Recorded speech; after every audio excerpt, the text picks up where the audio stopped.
If you've ever wondered why so many trauma survivors turn to alcohol, drugs, self-harm, or compulsive behaviors, why calm feels threatening but chaos feels like home, or why it's so hard to stop even when you know it's hurting you, this conversation is for you. Welcome back to our series on trauma and the body. In this episode, we are going to uncover one of the most hidden but most powerful truths about trauma, the link between survival and self-destruction. We'll explore how the body's survival responses can drive addiction, self-punishment, and destructive habits. Not because you're weak, but because your nervous system is trying to protect you. And more importantly, we'll talk about how to begin replacing those survival strategies with body-based tools that actually help you heal.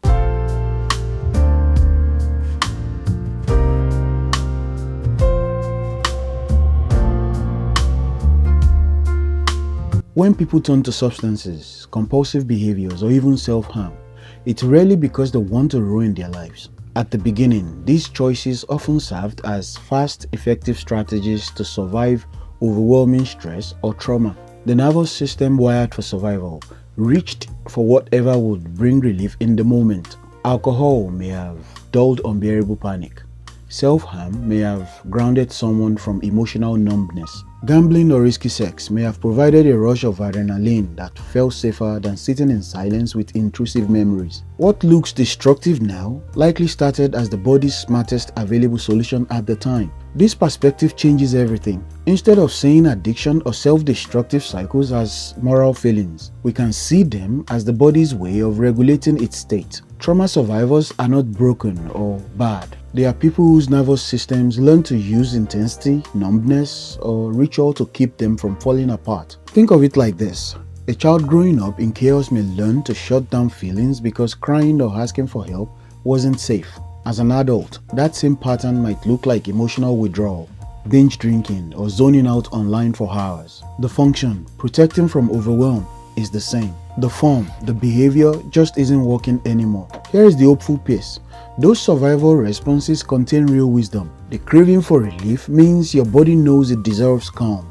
The drive for stimulation means your system is trying to wake itself up from collapse. The ritual of using means your brain craves predictability and control. The work of recovery isn't erasing that wisdom. It's replacing the method with safer, sustainable practices that serve the same need without destroying health, relationships, or hope. For example, instead of drinking to calm panic, you might learn breath practices or grounding that send the same "we are safe" signal to your nervous system. Instead of chasing chaos through gambling, you might engage in structured, exciting physical challenges, running, martial arts, rock climbing, that satisfy the need for adrenaline without the spiral of loss. Instead of self-punishment, you can explore compassion-based practices that transform shame into accountability and growth. Recovery becomes less about fighting yourself and more about redirecting your survival system toward tools that actually keep you safe.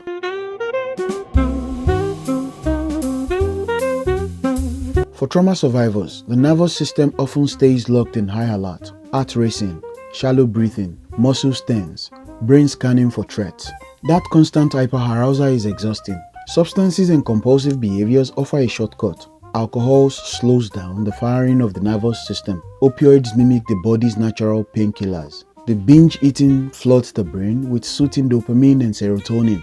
To someone stuck in survival mode, that moment of numbness isn't weakness, it's a relief. The body finally quiets down, even if only for a little while. For others, calm doesn't feel safe at all. If you grew up in a household where danger is the norm, your nervous system may actually feel more comfortable in chaos. Adrenaline, the chemical of danger, can become a kind of home base. This is why some trauma survivors unconsciously seek out risky behaviors. Fast driving, gambling, volatile relationships, or picking fights. Chaos feels familiar while stillness feels foreign and threatening. In a twisted way, adrenaline says, "At least I know how to survive here." Here is where state-dependent learning comes in.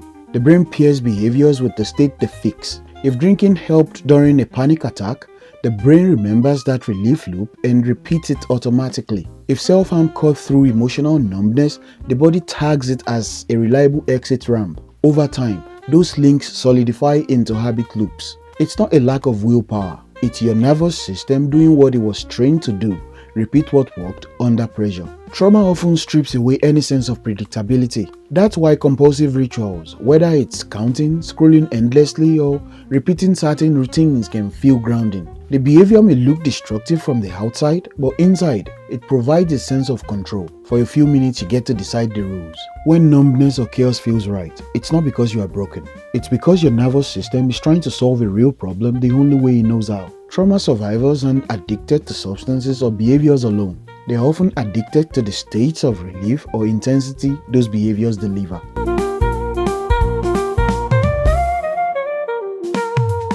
People often fixate on what someone is doing: drinking, gambling, cutting, binging, or zoning out. But the more useful question is, what does this behavior do for them? In other words, what function does it serve in their nervous system? When you shift focus from the label to the function, the logic behind illogical behaviors comes into focus. Here are some common survival behaviors and their functions. 1.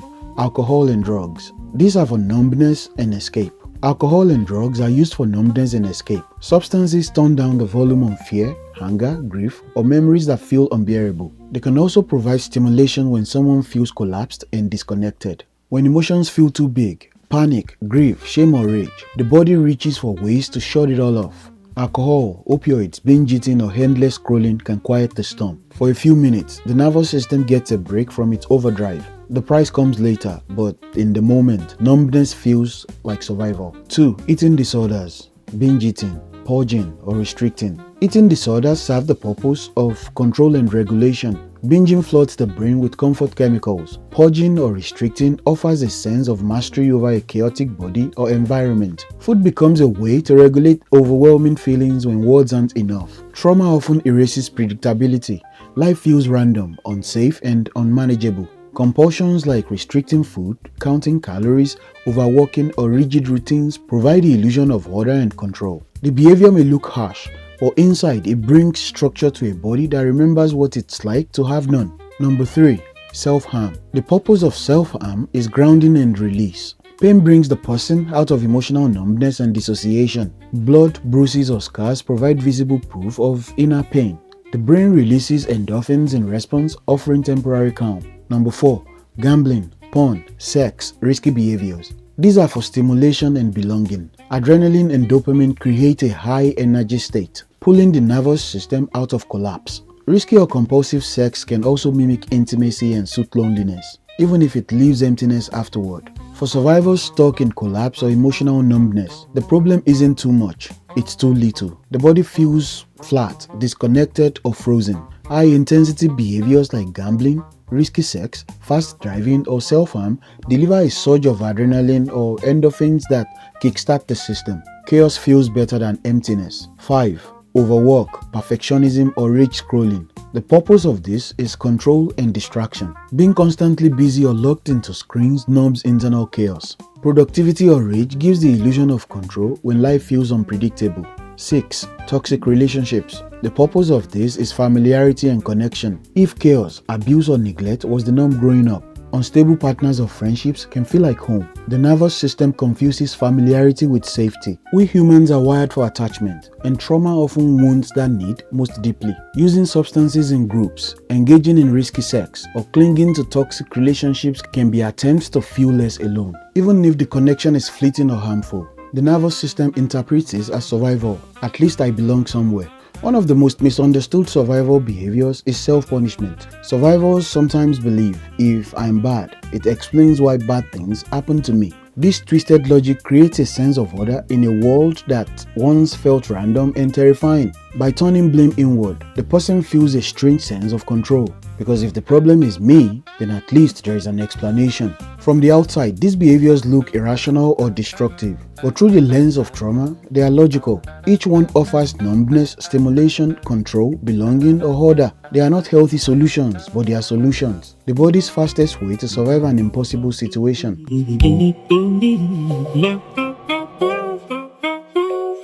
It often starts small. I just need one drink, one episode, one scroll, but hours vanish. Blackouts happen or shame creeps in the next morning. The attempt to take the edge off becomes the very thing that adds more pain, trapping survivors in a cycle. Pain, numb, shame, repeat. When life finally feels stable, the nervous system may revolt. Calm feels foreign, so the body unconsciously stirs up intensity. Picking fights, gambling away savings, diving into reckless hookups, or blowing deadlines. What looks like sabotage is really the body saying, I don't know how to feel safe without chaos. Survival behaviors rarely appear out of nowhere. The body sends cues first. Tight jaws, clenched shoulders, shallow breath, a knot in the stomach, tunnel vision, or restless energy are often signs the nervous system is gearing up for its old survival tricks. Most people don't recognize these sensations as red flags, they just call them stress. You can be very sure that certain moments reliably light the fuse. For example, anniversaries of traumatic events, sensory reminders like smells, songs, or rooms, transitions, finishing a big project, the end of the workday, being alone at night,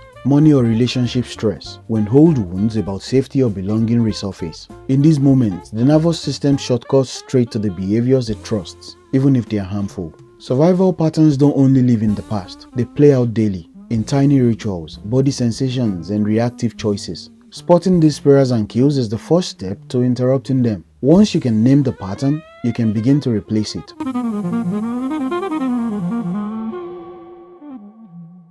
When trauma fuels addiction or compulsions, talk alone isn't enough. The survival drive lives in the body first, so recovery needs body-first tools. The key is to match the practice to your state, calming down when you're in overdrive, or gently waking up when you're shut down. Look slowly around the room. Name 5 things you see, 4 things you feel, 3 things you hear, 2 things you smell, and 1 thing you taste. This simple sequence tells the midbrain, we're here now and we're safe. The nervous system shifts out of threat mode and into presence. Inhale for a slow count of 4. Exhale for 6 to 8. That longer exhale signals the vagus nerve to calm the sympathetic charge. Over time, this breathing rhythm trains the body to expect safety instead of panic and can flatten the sharp peak of an urge. When the body is shut down and heavy, you don't need calm, you need activation. Splash cold water on your face or hands.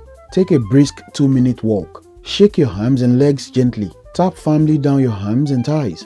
These inputs reawaken the nervous system, bringing you back into the present. When a craving or urge hits, pause. Notice where you feel it. Tight chest, buzzing hands, a lump in the throat.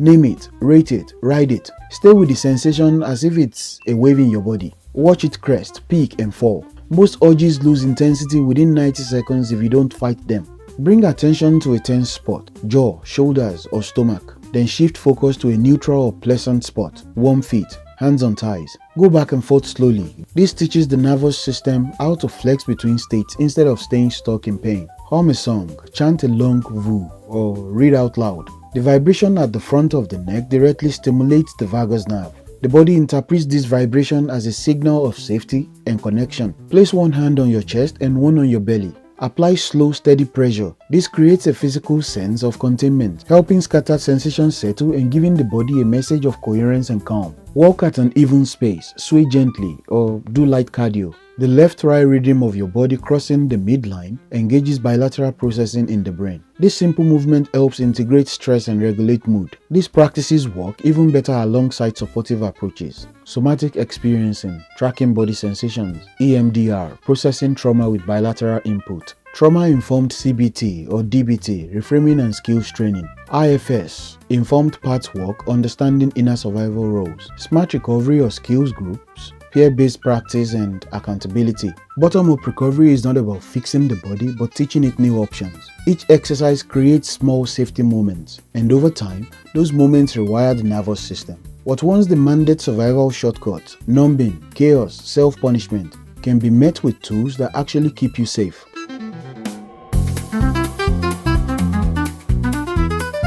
Recovery isn't just about surviving the crisis moment. It's also about retraining the nervous system little by little every day. Think of it as a 2-track plan. One track for managing urges in the heat of the moment, and another for rewiring your baseline over time. Track 1. The 3-step craving protocol. 3 minutes. 1. Name it. Say to yourself, this is a wave. By naming the craving, you separate your identity from the urge. It's not you failing, it's just a nervous system wave passing through. 2. Regulate. Do 6 rounds of exhale, weighted breath. In 4, out 8. At the same time, notice where the craving lives in your body. Maybe your chest, throat, or hands. Label it. tightness, heat, pressure. This signals the brain that you are watching the wave instead of drowning in it. Number 3. Redirect. Choose one compassionate substitute that meets the survival function behind the urge. If you needed numbness, take a warm shower, wrap in a heavy blanket, or try paced breathing. If you needed stimulation, splash cold water, do a brisk 3-minute walk, or shake out your arms and legs. If you needed control, complete a micro task, for example, wash 2 dishes, fold 1 shirt, or check something off a list. The key is not white-knuckling through urges, but giving your body what it actually needed, just in a safer form. Track B. Daily nervous system hygiene, 10 to 12 minutes in total. Think of this as brushing your teeth for your nervous system. Tiny daily reps that prevent buildup. In the morning, for 5 minutes, practice orienting scan. Notice your space. Slowly look around. 2 minutes of exhale, weighted breath. Gentle stretch or grounding touch. At midday, for 2 minutes, quick reset walk outside or around the room. If triggered, do a 90-second hold off instead of pushing it away. In the evening, practice pendulation practice for 5 minutes. Shift attention between a tense spot and a neutral one. Containment touch, like hand on chest and belly. Journal 3 body cues you noticed that day and what helped. Over time, these small rituals teach your nervous system that safety is available, not just in theory, but in lived, repeated experience. Big recovery shifts come from tiny, consistent practices. The craving protocol helps you ride the storm when it hits, while nervous system hygiene reshapes your baseline. Together, they turn survival into stability and stability into real freedom.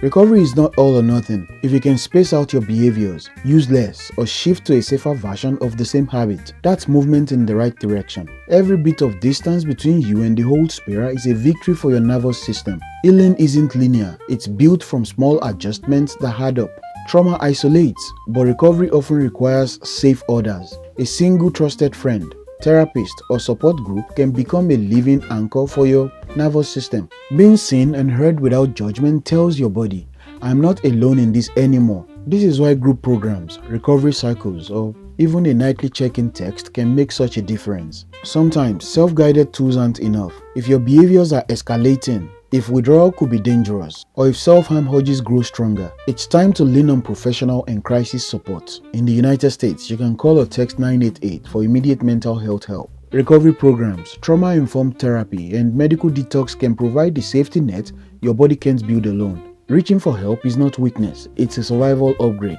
The same nervous system that once learned to chase numbness or chaos can learn stability, safety, and even joy. Neuroplasticity, the brain's ability to rewire, means that new patterns are always possible. Survivors who once felt doomed to repeat self-destruction often discover unexpected resilience, empathy, and strength through recovery. Addiction and compulsions aren't signs of weakness. They are survival strategies that worked once but no longer serve you. With body-based practices, daily nervous system care, and supportive connections, you don't have to erase that survival wisdom. You get to rewrite it into something sustainable, safe, and life-giving. If what I've talked about today feels familiar, using numbness or chaos to survive, then having tools you can lean on every day makes a huge difference. That's why I've created some resources for you. My book, The Ultimate Guide to Overcoming Addiction, Steps, Tools, and Resources, walks you through the bigger picture of addiction recovery. It covers the steps, tools, and strategies people use to break free from destructive patterns and build a sustainable life in recovery.